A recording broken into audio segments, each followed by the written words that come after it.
de acá, de República Dominicana, específicamente Números Verdes. Muy buen contenido, muy bien. Sin embargo, me quedé pensando específicamente en la hipótesis que ellos plantean, específicamente poniendo como ejemplo una parte específica de Barcelona, eh, la cual fue regulada. Y me pareció curioso, por lo menos, pensarlo. Entiendo que ellos son colegas míos, todos son economistas también. Eh, Hay distintas ramas y creo que ellos entienden que existe la potestad de regular, por lo menos, el tema de, al final, las licencias, que ese fue tú regular las licencias, tú haces que el precio o incentivas a que a que se reduzca el potencial ingreso de los alquileres de renta corta y por ende tú pues reduzcas la rentabilidad del inmueble y haces que el inversor que no vea un apartamento un activo de retorno y hace que personas decidan pues desistir de ese mercado, haciendo que, en conclusión, los ciudadanos puedan acceder a vivienda de mejor calidad. Por consiguiente, también, como habrían licencias, se reduciría de forma significativa el incentivo de construcción de viviendas de una habitación, porque tú las querrías solamente si tú tienes la licencia. Y hasta cierto punto me parece correcto. Lo único que me preocupa es que hasta qué punto está bien tú frenar el deseo de la gente. Porque, y eso es algo cuando tú regulas un mercado tan sensible para la República Dominicana como lo es el sector construcción, eh, pudiesen venir más problemas que, por ejemplo, tú pudieses desincentivar el sector construcción porque al tú frenar o colocar licencias y tú lo que le dices al inversor que se vaya a otro lugar o a otro sector y eso haría que se desincentivase la adquisición de viviendas a un X número de precios. Eh, entonces no es tan sencillo. No es tan sencillo. Ellos sí entienden, pero ellos sí entienden los beneficios de regular en el mediano o corto plazo, pero también entienden los riesgos que tiene el regular eh, ese sector. Porque en realidad el efecto es, como casi todo en economía, incierto. Eh, Porque si bien es cierto que tú reduces el costo de la vivienda o los precios de la vivienda porque tú orientas al inversor a irse a otro tipo de inversiones, valga la redundancia, eso desincentiva el sector construcción porque hay menos personas dispuestas a adquirir este tipo de apartamentos y por ende, podríamos decirlo, no sabemos hasta qué punto la economía de escala apoyada en este tipo de viviendas se pudiese ver afectado. Dígase que salga menos rentable construir una torre porque te salen menos apartamentos por piso porque ahora tú tienes que construir en vez de una habitación, de dos habitaciones y tres habitaciones. Le estuve dando vuelta y personalmente yo entiendo que lamentablemente el mercado, o por la gracia de Dios, debería seguir su curso. No recomendaría el meterse, sobre todo porque al igual que ellos comentaron, no creo que el gobierno esté, pero si usted quiere vivir en el centro de la ciudad, tocará buscar la manera de ser más productivo o en su defecto moverse al a los suburbios, a las afueras de la ciudad, Santo Domingo Norte, Santo Domingo Este, Santo Domingo Oeste. Y eso es un fenómeno que no solamente está ocurriendo en República Dominicana, es un fenómeno que está ocurriendo en varios lugares del mundo.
En un apartamento en el Distrito Nacional, si tú te mueres por eso, con su defecto, te acoges a tu realidad y haces, como dice mi padre, te arropas hasta donde la sábana te dé. Y sí, eso va a ser un poquito insensible de mi parte, la primera opción, porque todo el mundo me va a decir, eso no es tan fácil, conseguir empleo que te pague 400.000 pesos, 500.000 pesos para vivir en el centro de la ciudad. Y sí, yo estoy de acuerdo con ustedes, pero también hay que entender que si esos son los precios que están en el mercado, porque hay gente que está dispuesto a pagarlo. Y sí, va a ser un coñazo, porque la mayoría de apartamentos que se están eh, construyendo en el Distrito Nacional son de una habitación por inversión, pero he de decir también que hay muchos apartamentos que se están construyendo en torres de 2 y 3 habitaciones, que tienen un precio gigante, sí, pero hay gente que está dispuesta a pagar esos precios, vuelvo y repito. Entonces, no sé hasta qué punto es válido tú querer intervenir en un mercado porque tú no tienes la capacidad financiera o el promedio del dominicano no tiene la capacidad financiera de estar en un lugar donde otras personas sí estén. Pero si me lo preguntan a mí, yo entiendo que la mayor preocupación que debería tener el ciudadano dominicano es qué hacer para ser más productivo. ¿Qué vamos a hacer para que la República Dominicana tenga un mayor poder adquisitivo en términos generales? ¿Qué vamos a hacer para que tengamos un crecimiento económico más abrupto? Entonces, dicho esto, entiendo que el sector de la vivienda no va a volver a lo que va a ser o lo que fue en el pasado, en los 90, 2000 o antes de la pandemia. Esto va a ser una situación la cual uno va a tener que acoplarse. Sí, yo entiendo que va a haber como comenté, una reducción en términos reales o un mantenimiento de precios en términos nominales y que se va a reducir el tema del alquiler en el polígono central, como está pasando.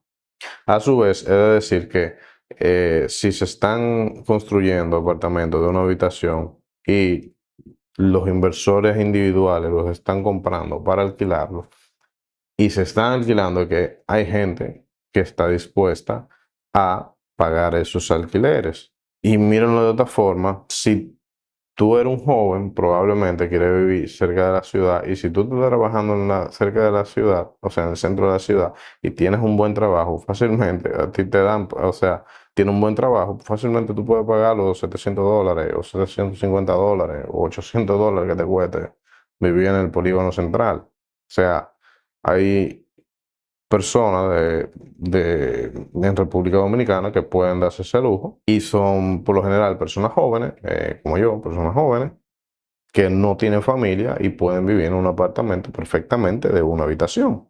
Para reflexionar que si bien es cierto, hoy en día nosotros estemos dispuestos a comprar apartamentos y alquilarlos, arrendarlos, mejor dicho, que sean de una habitación. ¿Qué ocurrirá con el mercado si nuestra población envejece y no conseguimos pues lo que les estaba comentando anteriormente?